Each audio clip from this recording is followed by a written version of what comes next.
안녕하세요, 루나 아빠입니다. 제가 수위를 순위 영상에서 잠깐 선보여 드리려고 잠깐 봤었고, 어제 올린 순위 영상 이후에 수위 네트워크를 좀 자세하게 봤거든요. 소스 코드랑 얘네 인프라랑 자세하게 봤는데, 대단하더라고요. 제가 예상을 못한, 그런 것들이 많이 나왔습니다. 그래서 그거 오늘 소개해 드리려고 이렇게 영상을 만들었고요. 제가 결론부터 말씀드리면은 수위는 저는 소액으로 초장기 투자를 할 생각입니다. 그래서 매달 진짜 소액, 예를 들면은 $100 정도? 그렇게 매달 넣을 생각이고요. 그리고 물론 고점이 되면은 잠깐 정지하는 방식으로 시총이 이게 지금 나온 지 며칠 안 됐는데 67입니다. 그리고 가격이 지금 약간 떨어지긴 했는데 나오자마자 엄청나게 높은 등급을 받고 높은 순위를 받고 시작하고 있어요. 장점이 뭐냐면은 진짜 엄청나게 빨라요. 진짜 무지막지하게 빠릅니다. 퍼포먼스 업데이트를 해가지고 이거 속도 얘기하는 거거든요. 29만 7천 TPS래요. 그러니까 초당 트랜잭션이거든요.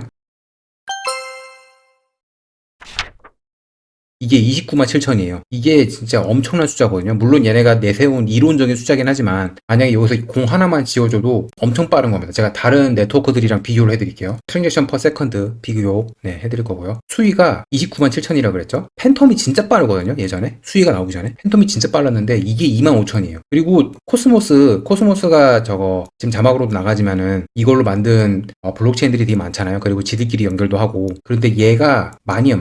빨라봐야 만이에요.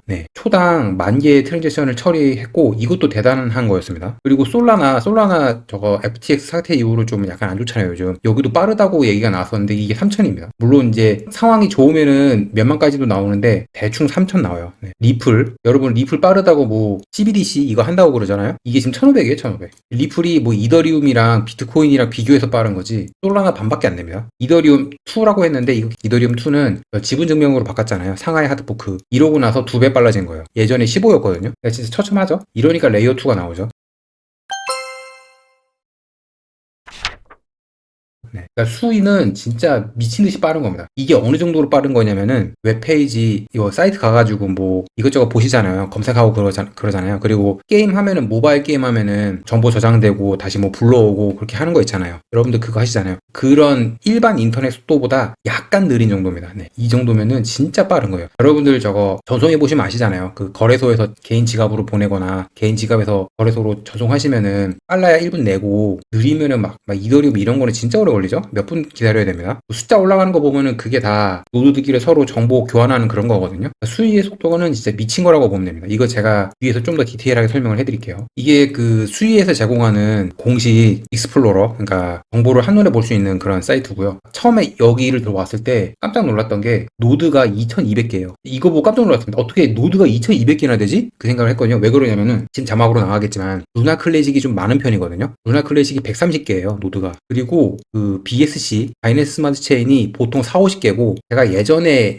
예전 게임 채널 할 때 그때는 클레이튼 했었거든요. 클레이튼도 한 40개밖에 안 됩니다. 노드가. 그러니까 노드가 많으면 많을수록 느려요. 원래는 노드가 2,000개인데도 어떻게 이렇게 빠를 수 있나 설명을 해드리면은 기존의 블록체인들 있잖아요. 기존의 블록체인들 얘네들은 합의 알고리즘을 공통적으로 써요. 합의 알고리즘이 뭐냐? 그 유저가 디앱이 하나 붙어가지고 노드 하나한테서 전송을 하든 뭐 토큰 스왑을 하든 합니다. 그러면 트랜잭션이 일어나죠. 그러면 이게 합의 알고리즘, 합의 프로토콜에 의해서 노드에서 노드로 다 퍼져요. 이런 식으로 퍼집니다.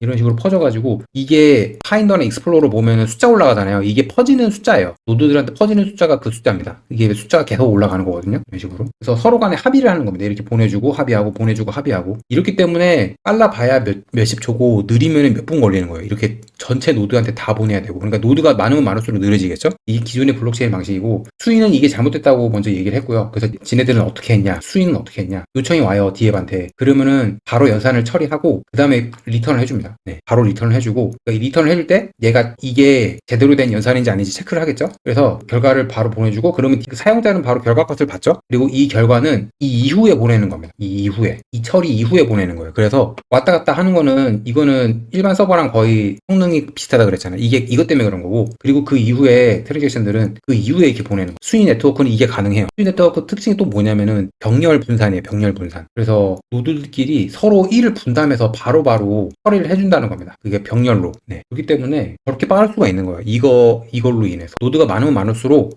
속도가 빨라져요. 네. 그래서 지금 이런 297,000 이게 가능해지는 겁니다. 차세대 레이어 1 이렇게 이름을 붙일 수 있고, 수위 말고 하나 더 있어요. 에포스인데 그건 제가 뒤에서 설명을 해드릴게요. 그리고 지분증명을 원래 제가 지난 영상에서 하고 싶다 그랬잖아요. 근데 아쉽게도 지분증명 보상이 높지가 않아요. 한 8.74인데 8.7 정도 되는 거죠. 그래서 저는 지분증명은 안 할 생각입니다. 네. 물론 초장기 투자는 할 생각인데 그냥 거래소에 둘 거예요. 그건 좀 아쉽고요. 그리고 리드 프로그래머, 이 프로젝트의 최고 총괄이 메타, 그러니까 페이스북 개발자 출신입니다. 페이스북에서도 어떤 한 파트의 리드 프로그래머를 했던 사람이래요. 포스타스라는 사람이고요. 그 에포스, 제가 뒤에서 말씀드린 에포스 그거랑 이 수이 둘 다 메타 내에 있던 프로젝트였고, 나중에 이제 미국에서 법적으로 문제가 돼가지고 밖으로 빠져나왔습니다. 회사를 차리면서. 그 이름은 마이스텐 랩스고요. 지금 이게 지금 수이 노드 프로그램, 그 저번에도 보여드렸던 그 수이 프로그램 노드 프로그램이고요. 지금 되게 열심히 작업을 하고 있습니다. 정말 엄청나게 빠른 속도 말고도 가스비가 저렴해요. 그러니까 엄청나게 저렴한 건 아니고, 예를 들면은 지금 이게 마지막 트랜잭션인데 대충 평균값을 찾을게요. 대충 0.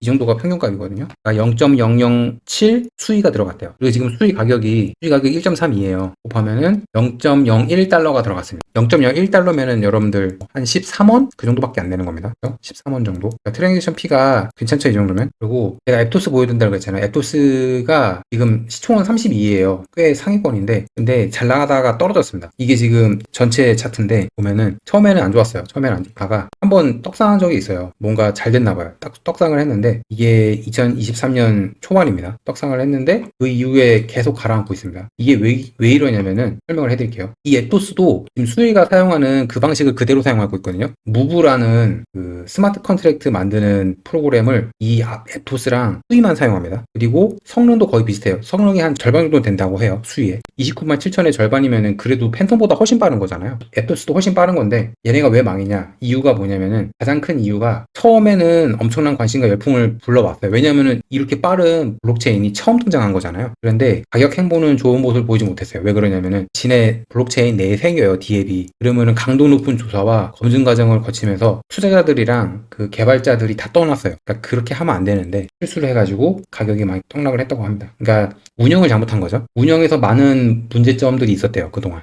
그래서 저는 유의할 점을 두 가지라고 생각을 합니다. 유의할 점이 뭐냐? 먼저 앱토스처럼 운영을 잘못하면 안 돼요.